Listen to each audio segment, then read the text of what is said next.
Kitų turime šiandien nuostabią dieną. Hard Enduro čempionato trečiasis etapas ir Moto 5. Tikrai šiandien nelengva diena, tikrai turime hard treką, kaip matote.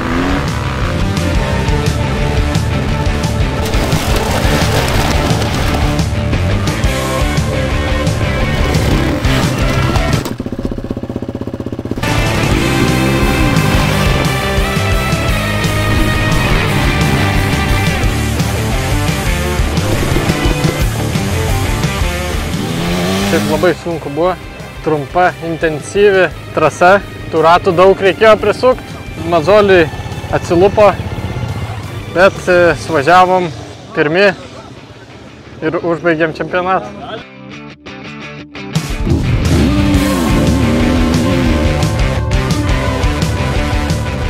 Turėjau nuotykių, 5. rate nulaužiau bėgių kojelį ir galvojau, kad varžybos jau baigtos. Bet sėkmingai 4. bėgis buvo, tai pabaigiau 4. bėgių visas varžybas. Tai buvo va.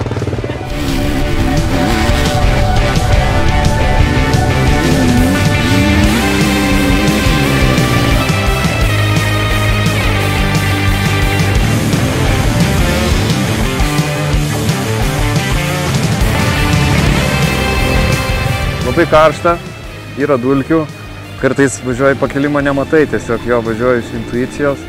Bet čia viskas ok, labai super. Gerai, kad saulė dingo, tai biški taip dar galima važiuoti.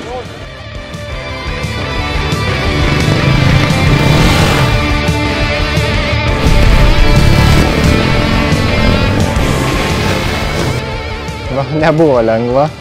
Tokia trasa negreita, bet daug smėlio, daug posūkių, daug įkalnių.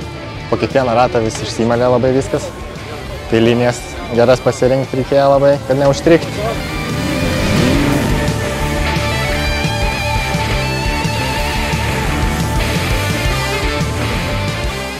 Kitų kartų ir tikimės, kad bus tęstinumas ir varžybas kartosim čia.